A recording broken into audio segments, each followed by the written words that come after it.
Comment faire vivre un quartier? Comment créer du lien entre des habitants d'un même pâté de maison, entre différentes générations, différentes cultures? Cette question, Elisabeth et Maki, deux bisontines du quartier du Chaprais, se la sont posées. C'est ainsi qu'est né le Café des Pratiques, un café thématique sur le partage des savoirs. Ici, on consomme de la connaissance, de la culture et des savoir-faire. Un lieu de vie atypique où nous entraîne tout de suite Isabelle Brunarius. En plein cœur du quartier des Chaprais de Besançon, des habitants vivent une expérience inédite et hautement conviviale. Dans un petit bateau, deux loups, loup 2 et loup 3. Ils ont faim, très faim. Ils se posent des questions, que faire? C'est l'histoire d'un café pas comme les autres. On peut y aller à la sortie de l'école, passer un coup de vent ou rester des heures. Son nom, le Café des Pratiques. Pratique dans le sens de partage des savoir-faire. Un exemple, Émilie Nouet vient 2 fois par mois raconter des histoires aux enfants. Elle le fait bénévolement. Chacun peut apporter un petit peu de son temps, un petit peu de son savoir-faire, voilà, dans les choses qu'ils aiment pratiquer. Et j'avais envie, parce que j'ai du temps, je travaille, mais j'ai encore du temps à côté parce que je travaille qu'à mi-temps. Ça me permet de faire vivre le lieu et lire d'histoires aux enfants. Pour moi, c'était une proposition sympathique que je savais faire. À l'autre bout de la salle, il y a la table des pratiques. Ce vendredi-là, Elisabeth propose de faire avec elle, faire de la peinture, du dessin. C'est libre, gratuit, vient qui veut, sans inscription préalable. C'est pas la peine d'aller dans le détail, parce qu'après, c'est quand tu vas en pâté que tu vas aller dans le détail. Donc là, tu fais tes masses. Tu peux encore plus mouiller, et après, tu fais la masse du citron plus derrière. C'est Elisabeth qui a eu l'idée de créer ce lieu.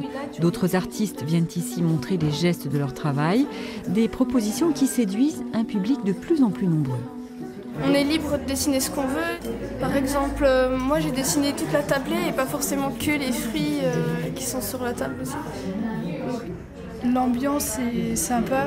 On peut rencontrer des gens qui habitent pas loin et qu'on n'aurait jamais rencontrés autrement.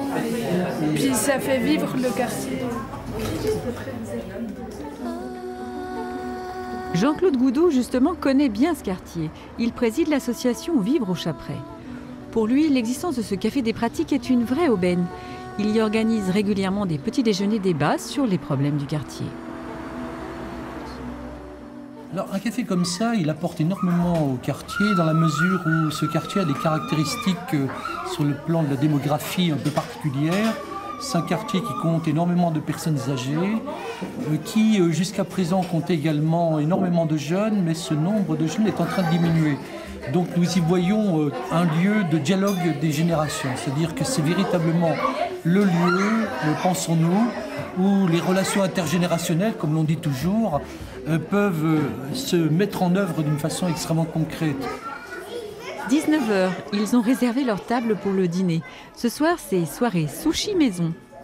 Deuxième assiette, ce sera des ingrédients. Pour payer, soit vous réglez en euros, soit en pratique. C'est le nom de la monnaie locale pour les adhérents du café. Vous payez 4 repas, donc ça fait 60 pratiques. Okay. C'est bien ça. Lorsque vous êtes bénévole, vous gagnez des pratiques supplémentaires. 1 heure donnée vaut 1 pratique. Vous pouvez ensuite les dépenser pour payer les repas ou participer vous-même à d'autres activités. Pliez en deux, tout simplement. Vous écrasez.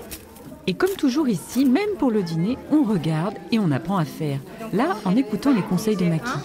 Il faut avoir les mains mouillées pour toucher le riz directement avec les mains, c'est mieux. Donc elle fait un gros... 1 an après l'ouverture de ce café pas comme les autres, Maki et Elisabeth sont en train de réussir leur pari. Celui de créer un espace de convivialité, de jeu et de fabrication. Tout ça, c'était pas du tout gagné et voilà, c'est un pari.